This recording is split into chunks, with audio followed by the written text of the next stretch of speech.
जिंदाबाद जिंदाबाद सीपीआईएम जिंदाबाद जिंदाबाद जिंदाबाद सीपीआईएम जिंदाबाद जिंदाबाद जिंदाबाद संगम চলছে চলবে মানুষের সংগ্রাম চলছে চলবে।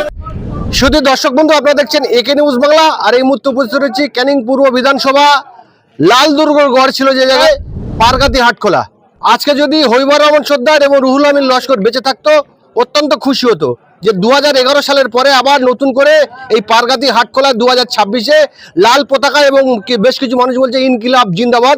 2011 সালের পরে আবার নতুন করে যখন এই লাল পতাকা বাজারে ঘুরছিল, লাল পতাকার মানুষ নিয়ে ঘাড়ে নিয়ে, তখন বেশ কিছু মানুষ কিন্তু তারা দেখছিল।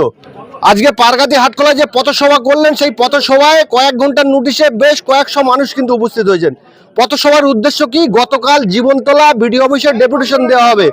ডেপুটেশন দেওয়ার কারণ হচ্ছে গিয়ে অন্নপূর্ণা ভান্ডার যারা বৈধ ভোটারের নাম ইতিমধ্যেই ভোটার লিস্ট থেকে নাম বাদ গেছে সেগুলোকে তোলা, এই সমস্ত নিয়ে 10 দফা দাবি নিয়ে তারা কিন্তু গতকাল ডেপুটেশন দেবে এবং কয়েক হাজার মানুষের উপস্থিতিতে আজকে পারগাতি হাটখোলায় 2011 সালের পরে কমরেডরা পথসভা করলেন। এরিয়া কমিটির কমরেডরা রয়েছেন, তাদের বক্তব্য এবং বিশেষ করে এলাকার কমরেডরা কি বলছেন শোনাব আপনাদের। 2011 সালের পরে আবার এই ক্যানিং পূর্ব বিধানসভার পারগাতি যে জায়গায় লাল দুর্গ ছিল, যেই জায়গায় জন্ম নিয়েছেন হৈবর রহমান সর্দার, রুহুল আমিন লস্কর সহ বামফ্রন্টের বড় বড় নেতা, আজকে আবার 2026 সালে আবার নতুন করে লাল পতাকা উড়িয়ে আপনারা মিটিং করলেন। দেখুন, এটা তো অনেক আগে করার কথা ছিল। আমাদের দুর্বলতা বলি আর বিভিন্ন পদক্ষেপের ফলে আমাদের দুর্বল করে দেওয়া বলি, এই দুটো দিকে আমরা ঠিক এই অবস্থায় ফিরতে পারিনি। আর গণতান্ত্রিক যে অধিকার সম্পূর্ণ বিলুপ্ত হয়ে গিয়েছিল গত 15 বছর। বাক স্বাধীনতা থেকে শুরু করে নিজের মতো করে চলা, একটা গণতান্ত্রিক দল করা, এই সাহস মানুষ দেখাতে পারেনি। আজকে নতুন করে উদ্যম ফিরে পাওয়ার জন্য এলাকাবাসীর পক্ষ থেকে আমি সকলকে অভিনন্দন জানাচ্ছি।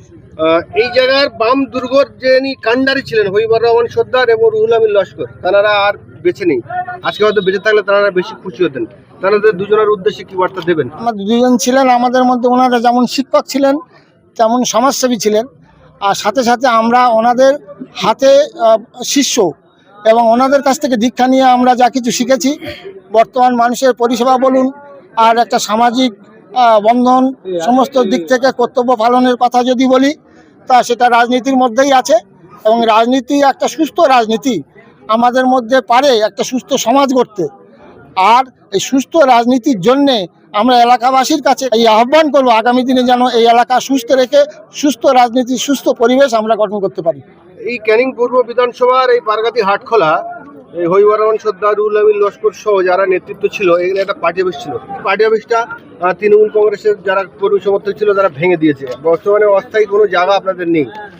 কি চিন্তা ভাবনা আছে ভবিষ্যতে আপনাদের? আমরা একটা পরিকল্পনা নিয়েছি, যে জায়গাটা আমাদের ছিল সে জায়গাটা কিছুটা আছে এবং কিছুটা আছে সেটা আমরা সপ্তাহখানেকের মধ্যে এলসিগতভাবে সিদ্ধান্ত নিয়ে জেলা কমিটির অনুমোদন নিয়ে আমরা সেখানে একটা অস্থায়ীভাবে একটা সম্পূর্ণ আমরা সেরকমভাবে ধাঁচে সাজাতে পারবো না এখন, যেহেতু আমরা এখন একটু আর্থিক দুর্বলতার মধ্যে আছি। তা তবুও জনগণের প্রেরণায়, জনগণের সাহায্যে আমরা বসার মতো একটা ঠাঁই করব, এই আমরা নিয়েছি, আহ্বান জানিয়েছি। কালকে ডেপুটেশন দেবেন বিভিন্ন ইস্যু নিয়ে, কত মানুষ যেতে পারে? আজকে তো বেশ কয়েকশো মানুষ বার হলো কয়েক ঘন্টার নোটিশে। আমাদের অঞ্চল থেকে আমরা টার্গেট রেখেছি 100-3 মতো আমরা যাব। এখন আমরা কতদূর ফুলফিল করতে পারি আগামীকাল সকাল না হলে ঠিক বলা যাচ্ছে না, তবে আমরা মনে করছি 300 উপরেই আমাদের মানুষ এখানে সংঘবদ্ধভাবে যাবে। আজকে এই যে পারগাতিতে যে পথসভা করলেন, উদ্দেশ্যটা? উদ্দেশ্য হলো সেটা মূল উদ্দেশ্য, এই এলাকার একটা ভারী অংশের মানুষ যারা বাম মনস্ক, তাদের পাশে আমাদের দলীয়গতভাবে এসে দাঁড়ানো। পাশাপাশি আমাদের একটা সময় রাজনৈতিক অভিভাবক ছিলেন প্রয়াত হৈবর কাকু এবং রুহুল আমিন কাকু, তারা এই পারগাতি পার্টি অফিস থেকে সারা ব্লকের স্তরে বিভিন্ন সময় নেতৃত্ব দিয়েছেন এবং সারা ব্লকের মানুষ বিভিন্ন প্রয়োজনে এখানে ছুটে এসছেন। পাশাপাশি ইতিমধ্যে আপনারা জেনেছেন যে হৈবর কাকু একজন শিক্ষক ছিলেন। পরবর্তী সময়ে তিনি ভেবেছেন যে শিক্ষকতার বাইরেও গিয়ে মানুষ বা সমাজ সংস্কারের কাজ করতে গেলে একটা সাংগঠনিকভাবে একটা পলিটিক্যাল জায়গায় যাওয়া উচিত। তাই তিনি পরবর্তী সময়ে পার্টির ছায়াতলে এসেছিলেন।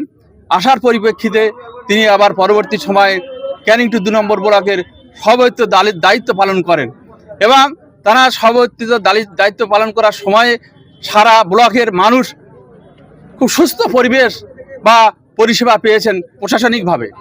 আজকে যখন এই মিটিং হচ্ছিল কয়েক ঘন্টার নোটিশে আমরাও ঠিকমতো খবর পাইনি। এই কয়েকশো মানুষ উপস্থিত হয়েছেন এবং বেশ কিছু মানুষ বেরিয়ে দোকান থেকে দেখছিল, যেগুলো বিরল দৃশ্য। আমরা এখানে এই জায়গায় বহু মিটিং মিছিল হয়, অনেক মানুষ চায়ের দোকানে ঢুকে পড়ে, আর আজকে চায়ের দোকান বা বিভিন্ন দোকান থেকে বেরিয়ে আপনাদের মিটিংয়ের স্লোগান শুনছিল বা দেখছিল। কি বলবেন তাদের উদ্দেশ্যে?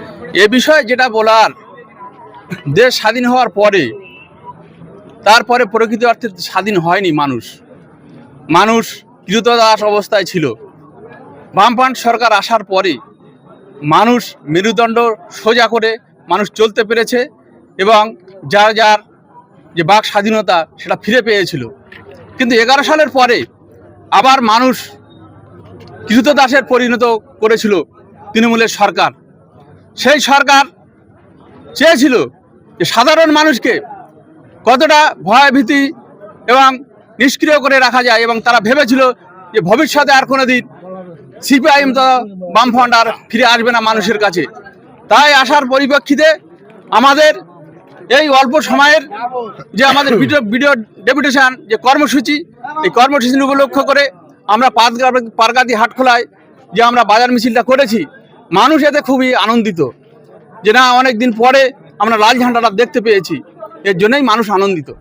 ভিডিও অফিসে ডেপুটেশন দেবেন, কোন দাবি নিয়ে আপনারা ডেপুটেশন দেবেন কালকে?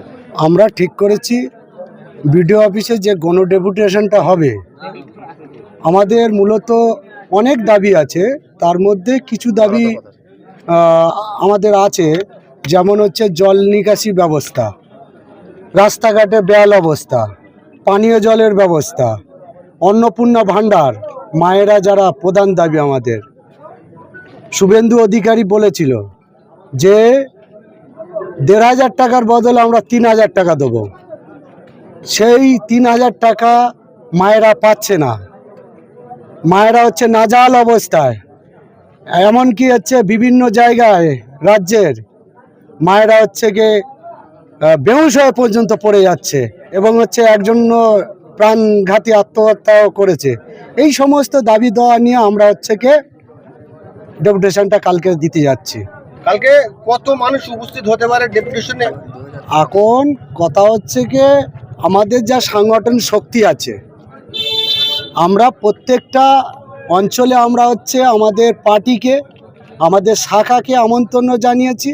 সেখান থেকে আমাদের যা খবর আছে, কালকে জীবনতলায় 2,000-এর বেশি মানুষ জমায়েত হবে। এবং শুধু 2,000 নয়, ওই এলাকায় সাধারণ মানুষ আমাদের সেইভাবে হচ্ছে কি আমন্ত্রিত জানাচ্ছে। 2,000-এর বেশিও মানুষ হচ্ছে ওখানে জমায়েত হতে পারে। নেতৃত্ব পর্যায়ে থাকবেন তুষার ঘোষ থাকবেন এবং মধুজা সেন রায় থাকবেন।